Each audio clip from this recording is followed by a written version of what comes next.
The Washington Wizards lose to the Orlando Magic 121-94 in O-Town. JP13 drops 24 points, but tonight we're going to get into the good, the bad, and the ugly from tonight's game. Next on Locked On Wizards.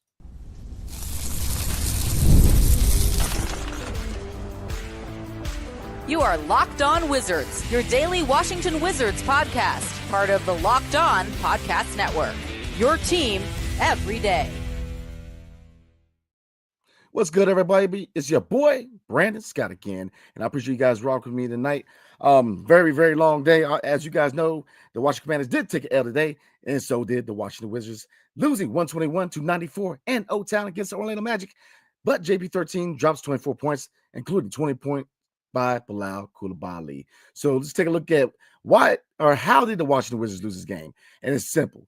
They lost the battle of the paint. They were out-rebounded 52-46 by the Orlando Magic, including 15 offensive rebounds, gave up 44 points in the paint, and gave up 22 second chance points. So those rebounds extended possessions and really, really hurt the Washington Wizards tonight. So let's get into the stat line for the young Washington Wizards, because, again, JP13 definitely showed out again. So we're popping up real quick, guys.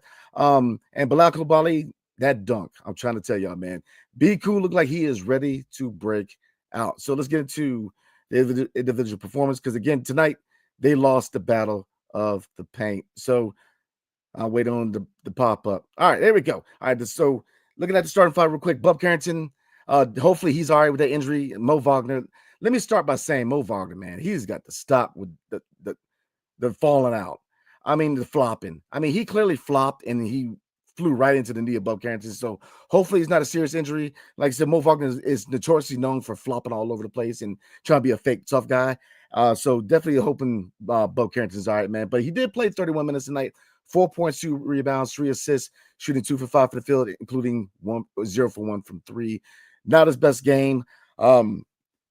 It's just that simple. He just won his best game. You know, the shot just didn't drop. But a lot of the offensive load wasn't with Bub Carrington, right? He played mostly orchestrated because JP13, 24 points tonight, 4 rebounds, 1 assist, shooting 8 for 19 for the field. Yes, efficiency was not there, but 3 for 10 from 3. So I think it was a simple thing that the shot just didn't drop for JP13. He had a lot of good looks, and he just didn't hit those shots. But, again, leading the Wizards with 24 points. So, again, Jordan Poole continues to show why he is definitely in the conversation for most improved player. Another person who's also in the conversation for most improved player, Bilal Coulibaly, a.k.a. Be Cool. Tonight, 36 minutes played, 20 points, 6 rebounds, 6 assists. So he slightly flirted with a triple-dub, shooting 9 for 11 from the field. So efficient was the name of the game. 1 for 3 from 3 and 3 blocks, including that one drive, man, where he dunked on somebody. I'm trying to tell you, man, Be Cool is ready, man. He's ready to break out this season. He continues to show why offensively, defensively, we know he's a dog, but offensively, he's looking a lot more polished, man. So looking at Keyshawn George, again, he's starting to step it up offensively. 15 points tonight, 7 rebounds, 1 assist, but 5 for 9 from the field, including 4 for 8 from 3. He continues to show why he's that sharpshooter. And, I kind of look at the comments, man, and we ain't going to get in the comments yet, but somebody mentioned that he very well could be the steal of the draft. And you know what? I do love me some Bub Carrington, but Keyshawn George is definitely in the conversation for being the steal of the draft, man, because I'm trying to tell y'all, he continues to show how dangerous of an offensive weapon he can be. Not only shooting 3-point shot, but there's moments, man, where the pump fake and driving the lane, he is an offensive weapon that's going to be good here in D.C. for years to come. All right, Alex Sarr, 24 minutes tonight, but 11 points, 3 rebounds, 4 assists, 2 blocks, 1 steal. Now, he did shoot 3 for 10 for the field, 2 for 6 from 3, but we know it's going to take time for his offense to truly come around. So, again, I like the progress I see from Alex Sarr, but we know that he's raw offensively, but you see the potential. So starting 5, is the typical very, very young starting 5, and I like the starting 5. I like Keyshawn George at the 4, man. I know that he kind of looks at himself as a guard, but look, man, Keyshawn George ain't looking too bad at power 4. I'm just trying to tell y'all, man. So, again, guys, it looks like the youth movement has formally started. All right, let's take a look at the second unit. Corey Kispert is in a serious slump. We know what his capabilities are. Let's be real. We know that he can definitely play ball, man, but he has struggled. And some people saying, you've been struggling since he got paid. I don't know if it's a paycheck, but I'll say this, definitely need him to pick it up, man, because for 2 obvious reasons, right? Number 1, to be a contributor for this young squad. And 2, man, if they indeed take the Denny route, we need that trade value to go up. And, he did struggle tonight. 24 minutes off the second unit, 2 points, 4 rebounds, 2 assists, shooting 1 for 7 for the field, 0 for 3 from 3. But I think he will figure it out. I think he will find his shot and just give him a little bit of time, like I said, and we're in a rebuild. But again, we definitely need his production off the second unit. Jonas Valanciunas, a.k.a. JV, 18 minutes tonight, 8 points, 3 rebounds, 1 assist, and 3 for 3 from the field. So he continues to be very productive in the second unit at the center position. And like I said, he's definitely a guy whose trade value is there. Like I said, there is a couple teams looking at him. Predominantly, the Lakers are looking at him. It's between him and Brook Lopez that are the targets for the Lakers right now, according to league sources. So, look, he could be on the move at some point this season because, again, he shows he's productive when given the opportunity. All right, so let's see. And he also contributed a block. So some other people look at Patrick Baldwin Jr. tonight, 1 point in 11 minutes, 0 for 3 from the field, 0 for 2 from 3. So obviously we want to see more from him. Jared Butler, 4 points, 1 rebound, 1 assist. Marvin Bagley III, only 8 minutes tonight and 2 points. And then Anthony Gill and Johnny Davis in garbage time. So like I said, guys, the Orlando Magic, yes, sure, minus Paulo Banchero, man, but Franz Wagner, man.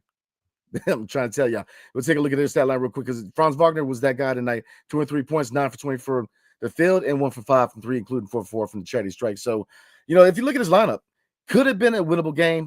We saw some familiar faces with KCP, former Wizard KCP, and it wasn't his best night, but it clearly was the Franz Wagner show. So, and then looking at the second unit, Anthony Black, 12 points, and then Mo Wagner, 16 points, and Cole Anthony, 16 points. So they, yes, losing the battle of the paint was a big reason why we lost this game, but we also lost the battle of the second units. Their second unit really stepped up. I hate to give props to Mo Wagner because I feel like I didn't like the play. I feel like he kind of flopped, and he flopped into Bub Carrington's knee. Looked like he kind of hyperextended his knee, and then he wants to charge off like he's a gladiator. I don't understand the fake toughness. And like I said, he's a former Wizard. He was with us when we were really bad. But like I said, I feel like it's an unnecessary play. But again, they stepped up when they needed to. And this was really the Franz Wagner shows. But getting back to the Wizards, JP13 again leading the charge. So you guys, first question for you guys: do you guys think that he is definitely in the conversation for most improved player? And what other players do you see could be in his way? Because like I said, he has probably had 1, maybe 2 bad games. I mean, he's played really, really well. And this young squad overall, guys, has played at a high level. I mean, Keyshawn George did start the season very, very cold, but he's picked it up. He continues to show why he's that sniper. And with the struggles of Corey Kispert, could the writing be on the wall? Who's that premier sharpshooter we have in the squad? Even though, look, Corey Kispert, I think he will be all right. And I definitely think he's still a guy that we need on this team long term. You need a shooter like Corey Kispert. You need a guy who has a very high basketball IQ, in my opinion. So, like I said, he's struggling, but I think he will pick it up because he's a guy who's gotten better every year. And with shooters like Corey Kispert, man, you just need to shoot. Just give him the opportunity to shoot it. He will figure it out. So, like I said, guys, again, the Washington Wizards did drop this one tonight, 121-94. But JP13 dropped 24 points to lead the charge, and Bilal Coulibaly again is starting to look like this could be his breakout campaign. So we're going to get into the preview for tomorrow night's game against the Houston Rockets. But before we do, tonight's episode is brought to you by FanDuel. So get ready to check out the NFL action with FanDuel, America's #1 sportsbook, because right now, new customers can bet $5 and get $150 in bonus bets if you win. The FanDuel Sportsbook app gives you everything you will need to place live bets on the NFL all in one place, y'all. So when you get a hunch in the middle of the game, you can check out the latest stats, view live, play-by-play, and so much more on the same page where you place your bets. Load hammers. Just visit FanDuel.com to join today. You can start with $150 in bonus bets if you win your first $5 bet. That's FanDuel.com. Never waste a hunch and make every moment more with FanDuel, the official sportsbook partner of the National Football League. All right, everybody, let's get back into this thing. So, again, guys, this was the first of a back-to-back. So, we are in Houston tomorrow night. So, we're going to look at some matchups I'm looking at real quick while I pull up the schedule. But, like I said, it doesn't get easier from here. It does not get easier from here. I feel like the last game was a winnable game against a much-depleted Memphis Grizzlies squad. And then this game tonight, they did struggle, and I felt like one guy kind of made a difference over the entire Wizards. Because look, you guys, you know what it is. You know where we're at. There's going to be a lot more games like this than wins, but it is all good because, like I said, this young squad has definitely stepped it up. So let's take a look at the depth chart for tomorrow night's game against the Houston Rockets. And we're going to look at some other stats. Now, some matchups I'm looking at for the I don't know why I brought up. Okay. Let me pull up theirs real quick. So looking at tomorrow night, give me a second, guys. Tonight is not my big night. I am tired. So give me a second. All right, let's see. All right, here we go. All right, so tomorrow night, guys, 8:00. So definitely tune in. Try to get this win. The Wizards are going again, the second ever back-to-back in Houston. So, like I said, I'm gonna try to pull up their depth chart because it gave me ours. So that is not what we're trying to do. All right, here we go, guys. So, all right, some matchups I'm looking at for tomorrow night because it doesn't get easier. I mean, if you look at the starting five for the Houston Rockets, you're looking at Fred VanVleet at point guard, Jalen Green at 2 guard, Dylan Brooks at the 3, Jabari Smith Jr. at the 4, and Şengün at the 5. So what battles am I looking at? I mean, depends on who they start at center, in my humble opinion, because, you know, if they roll with Jonas Valanciunas against Şengün, which I think should be the direction they should go, I think that's definitely a matchup to look at. That could be again, I definitely want to see Jonas Valanciunas match up well and win that battle of the paint. But in the Alex Sarr, if they play him the 4, him and Jabari Smith Jr. is definitely another matchup. But to me, it's kind of like tonight. We need to win the battle of the second unit. Their second unit ain't too shabby now. Reed Shepard, Amon Thompson, and Tari Eason are on the second unit. So again, players like Corey Kispert, we need to see them to step up, man. And I think a lot goes to what the starting five is going to be. If they roll out the same young starting five, which I don't think they should, because I think that I'm not going to say it's a bad matchup between Jabari Smith Jr. and Keyshawn George, but I would like to see, you know what Alex Sarr can do against him. So you guys let me know what kind of matchups you're looking at. But there's other stats to look at, points against per game. So that's telling me they are a defensive-minded team. Obviously, if you look at Fred VanVleet, but predominantly Dylan Brooks. We know Dylan Brooks can be that pest on the wing. So, that is one thing, if we want to beat they're fourth in the NBA in defense, man, as far as points against. So we've got to be on point, man. Definitely utilize high percentage shots. Definitely utilize ball movement, man. We definitely had to play team basketball against this team because this is a defensive-minded team. I mean, the front court with Smith Jr. and Şengün is not too shabby. And, Fred VanVleet, I think that's a good matchup against Jordan Poole. Now, here's the thing. It seems like Jordan Poole's been started at the 2 guard. Could we see a matchup between JP13 and Jalen Green? That's plausible. But like I said, some other numbers to look at, guys. Turnovers per game, they are 4th in the NBA. So, again, they play very, very efficient basketball. So, we've got to definitely close out on shooters. We got to get in their face. We've got to really get down the court. We've got to get back in transition defense. So, because like I said, this is a team that is not only a defensive-minded team. Look, Jalen Green can score in a high clip. Şengün is a monster in the paint, and Jabari Smith Jr. is a scorer at the 4. So, this is a team. This is a very balanced 3-and-D attack in Houston, man. So, if we have a hope to win this game, we have got to definitely, again, to kind of reiterate, we've got to be fluent as far as ball movement, man, because they do not give up a lot of points. They are only giving up 107.9 points per game. And again, they are very efficient. They're only turning the ball over 11.5 times per game. Another stat to look at, which does not give me much hope, they are number 2 in the NBA in rebounds per game at 47.9. So again, going back to the matchup, who starts at 5, but the point is, we have to win the battle of the paint, rebounding, defense. We've got to hold the paint down, and the assignment is not going to be easy. Şengün is a pest at center. So, I think that Jonas Valanciunas matches better against him, but Alex Sarr, I'd be very, very intrigued to see how Alex Sarr does against him. So, like I said, guys, tomorrow night at 8:00, the Washington Wizards are in Houston to face the 6-4 Houston Rockets. So, all right, everybody, we're going to get into comments, and we're going to, like I said, I definitely appreciate everybody. I came home from the game. I wanted to hustle up and do this recap for you guys. So definitely appreciate you guys rocking with your boy tonight. All right, so let's get into comments tonight, everybody. Kicking it off. Christian Coleman, how you doing tonight? He says, I'm calling it. Keyshawn is a steal of the draft. He has that Paul George smoothness to his game. Man, that's a good comp. Paul George is a really good comp because I think you said that before. I agree with you. Keyshawn George, man, he plays like a vet. I mean, he just no hesitancy on that shot. And he is not just a 3-point shot. With his ability to drive to the basket, I mean, he's got some ups, he's got some athleticism to him, and he's really surprised me, and I'm very impressed with his defensive prowess, man. He's better defensively than I thought he was going to be coming out of the draft. So I agree with you, man. Bub Carrington, definitely a lot of people looking at him as being that still at the draft, but I think Keyshawn George is definitely in the conversation.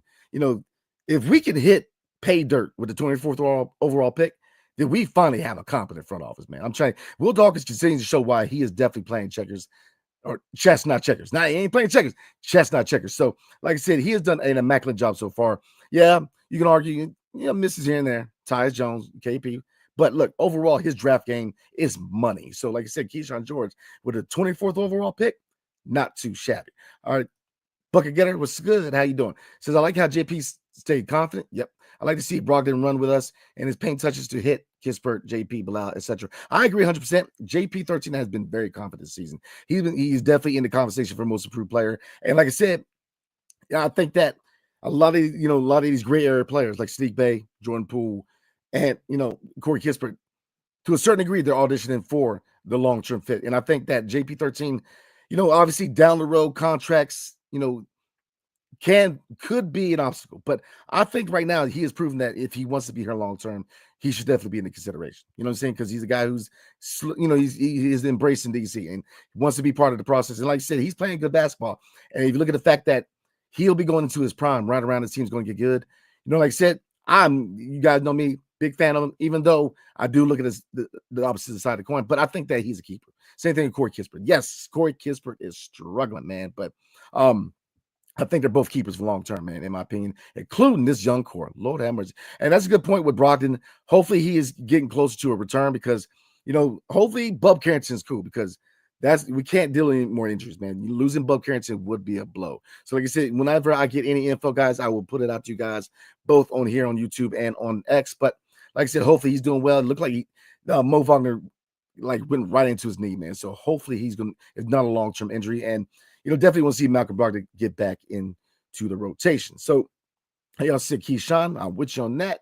And Bucket Getter also said Kispert slump hurting us. Absolutely. But, I don't think that's the one factor that why we're losing. We definitely need his production. I think we all agree we definitely need his production, but I think he's going to figure it out. He's the vet in the game. He's going to figure it out, man. But we definitely need him to pick it up. Let's see. Locked on Law. For you guys on YouTube, you can read the first part. It basically says this roster is bad. That's what's hurting. They have about 4 players worth keeping. This young core has impressed me. Bilal Coulibaly is definitely breaking out. The 3 draft picks from this year's draft, Alex R., you definitely see the potential. He's definitely getting better after each and every game. Keyshawn George, Bub Carrington, a couple of dogs who are just, man, they're dogs, man. But, JP13, gotta give him his credit. Corey Kispert, still think he's a keeper, man. But yes, the slump is hurting us a little bit, but it's not the key factor why we're losing. It's not. But we definitely need his production. Let's see. Locked on Law also says keep Bilal, Keyshawn, Bub, and Sar, and maybe Poole. The rest of these bums can pack their crap right now. I'll help. Man, yeah. Got to listen to electricity in you tonight, man. I can dig it. I guess I think that's the direction they're headed. I think that Bilal definitely, a long journey. I mean, he's part of the core, man. I mean, he is breaking out, and that's what I'm saying, guys. This team doesn't have to be trash forever. They don't have to be a lottery team forever. I think that with these 3 draft picks, you automatically see dividends to a certain degree. Now, Alex R., yes, his offense is going to take a little time to come around on a consistent basis, but Bub Carrington, the same thing. Bub Carrington has had kind of an inconsistent run offensively. You see the floor general potential. You see the defense at times. You see other factors like rebounding, but, his offense has been inconsistent, but he will, that's the thing with a young player. He's very, very young. He's going to find that consistency. He's getting the minutes. He will get there. Like I said, Keyshawn George, he continues to play high level basketball. And, like I said, Jordan Poole, I think that, he's definitely in the conversation for most improved player. He is playing really good basketball this season. And like I said, there's decisions that are going to have to be made going forward, man. That could be, I don't really pity. I don't want those responsibilities, man, because a lot of decisions long term for this team. Like I said, you see, it's going to get difficult because at some point, contracts are going to mesh, man. So that's what I'm saying, but for right now, we don't have to really move anybody right now, even though, Jonas Valanciunas, I think, is eventually going to be on his way out of town. And so, like I said, a lot of dominoes need to fall, but I definitely agree with the comment. All right, let's see. Lord have mercy. You guys see the comment? Lock the law, man. You on it tonight.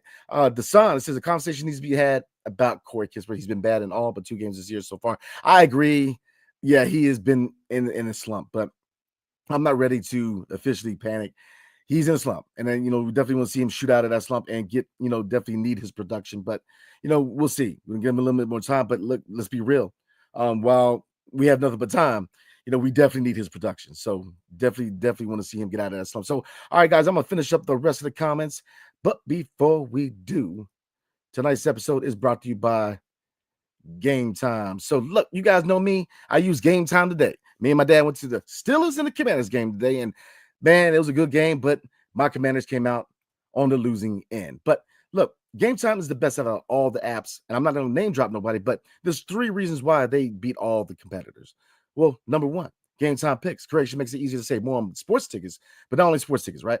Concerts, comedy shows, theater events, etc. What else? All in pricing. Talking about this feature shows the total upfront with no surprise fees at checkout. So a $50 ticket doesn't end up being a $100 ticket, right? And also the lowest price guarantee, or Gametime will credit you 110% of the difference. Lord have mercy. So look, do yourself a favor. Take the guesswork out of buying tickets with Gametime picks. Download the Gametime app, create an account, and use promo code LOCKEDONWIZARDS for $20 off your first purchase. And terms apply. Again, create an account and redeem code LOCKEDONWIZARDS for $20 off. Download Gametime today. What time is it? Gametime. All right, everybody, let's get back in this thing. Knock these comments out. Like I said, I appreciate everybody because I was actually 50-50 about doing a live recap tonight because just getting back from the football game and caught the Wizards game right where it started, man. So definitely appreciate you guys coming out and rocking with your boy tonight. All right, it says Locked on Law again. He is on fire today. So let's see. He says, stop paying bums, end the conversation. Yeah, you definitely in your presence. Felt the night they're Locked on Law, but I think that they're going to trade it. I mean, there's definitely going to be a fire sale of these veterans, man. I think everybody's on the trade block as far as veteran wise. Now, Jonas Valanciunas, he's getting a lot of interest from the Los Angeles Lakers. They're looking at him and Brook Lopez. So I think that, go out there and make that move, man. Because maybe we can pry that 2029 first from the Lakers and a young player. We shall see. Because I know they declined Jalen Hood-Schifino's his option for next year. So he's a young player who could be an intriguing pickup for the Washington Wiz, man. Joshua Cotton says, I finally get to go to a Wizards game. I live in Houston. What? Hey, man, appreciate you, man. Showing love from Houston, man. H-Town. That is, man, I'm a big Texas guy, but that is one city I have not visited yet. Been to El Paso, been to Dallas, been to Waco. Definitely want to go out there to Houston, man. That is definitely on my list of places to go, man. I heard the food scene is on point. So, hey, Joshua, you let me know how the food scene is, man. But definitely appreciate it, man. It's gonna be a good game, man. But like I said, Shingun, I mean, that's a team that's a nice squad over there in Houston, man. So let's see. Dan7 Ico 84 says Alex Star will come along next season. You'll see a different type of player. He's progressing, but I would love to see him with some isolation moves. Yep. And so he can create his own shot. That is a great point. Isolation moves and counter moves. I definitely want to see him do that. Definitely want to see him play with his back to the basket more. We know he's that stretch guy, but 7'1", you got to learn how to play with your back to the basket. You got to be very active in the paint. Yes, the modern day big, they can stretch the floor, but still, we got to keep that traditional traits there, right? Definitely want to see him play with his back to the basket and learn everything. But I'm definitely with you on that. He also says we need a nickname for Keyshawn George. He just might be the X factor. And my boy, Be Cool looks good, man. Man, look, Be Cool looking. All right, man. I'm trying to tell you guys. I thought that next year was going to be that formal breakout campaign, but look, he's trying to show that year 2 breaking out. Man, come on now. He should look. JP13, aka Jordan Poole, should definitely be in the conversation for most improved player. But Bilal Coulibaly is another guy who definitely should be in the conversation because year 2, taking that step, progressing that much offensively, he's a different player than last year. I mean, you definitely see no hesitancy to shoot that 3-point shot. His mid-range game is on point. His ability to just attack the basket and put people on a poster. I'm trying to tell y'all, man, Be Cool is ready to formally break out, man. So I love to see a year. And that really, what does that tell you? I mean, think about it. What does that tell you? It really goes back to head coach Brian Key. you saw this team get results quick last year in the second half of the season. And when you look at this season so far, yes, we're rebuilding, we're young, we're gonna have a lot of growing pains, and most games, probably against 85% of the league, there's gonna be a talent gap. But the culture, there's them fighting and playing to win. Not so much tonight. They got blown out tonight, but like I said, for the most part, they have shown some heart to play to win, play hard, man. So Keyshawn George, but no, before we get in that, be cool. Yeah, I think a lot of that has to do with not a lot of, but because you don't want to take away the fact that Be Cool has definitely put the work in all season, man. But you do have to give some credit to head coach Brian Key, because he gets the most out of these guys, man. And you see it. Definitely not the Weston Sale Jr.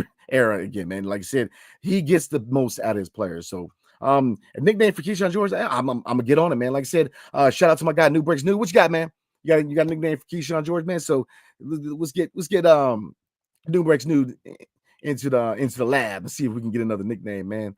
All right, let's see.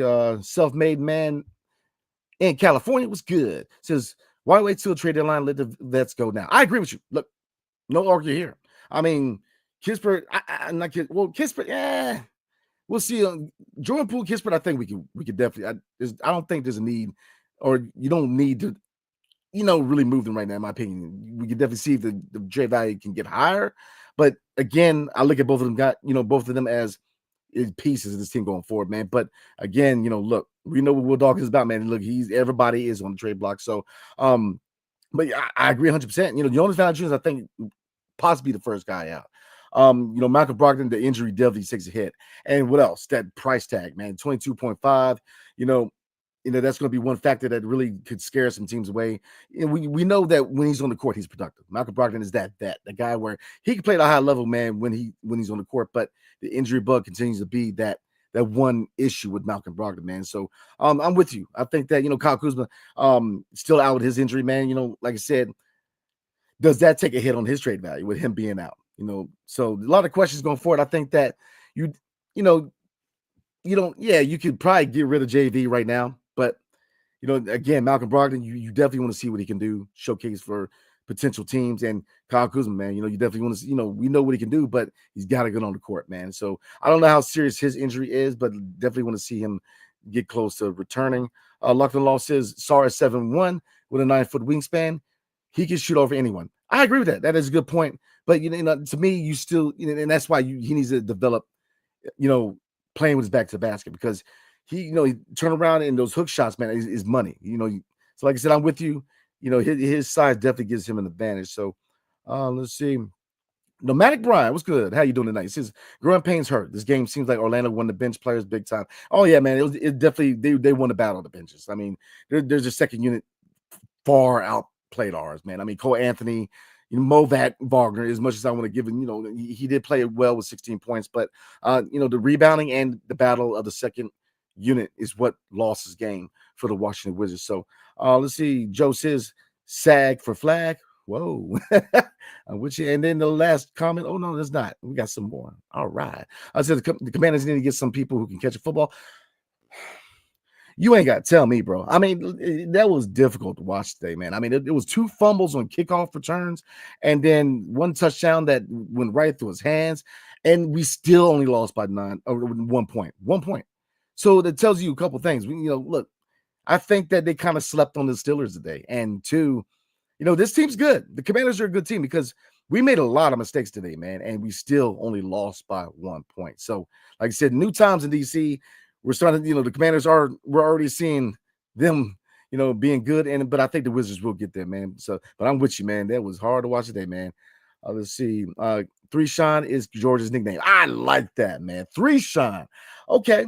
Got you. Matter of fact, we're going to put a poll out, man. So you guys, I'm going to put something out on YouTube and on X, man. So you guys give me your best nicknames. 3 Sean. I like that. I like that.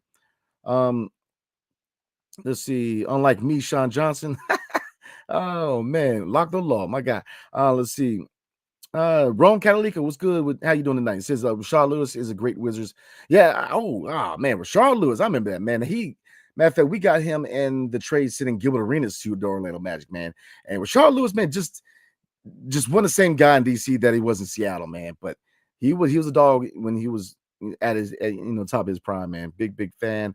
Let's see, and that's about it, man. So that's gonna be the last comment, guys. Like I said, definitely appreciate you guys because, like I said, it was 50-50 whether I was gonna get this content out, but I definitely wanted to get back and chop it up with you guys. And again, the Washington Wizards lose to the Orlando Magic 121-94, but JP13 did lead the way for the young Wiz kids with 24 points, and Be Cool contributed 20 points. So again, guys, tomorrow night, again, we will be going live to recap tomorrow night's game against the Houston Rockets. So definitely tune in with your boy, and hail to the Wizards and peace. You guys have a good night.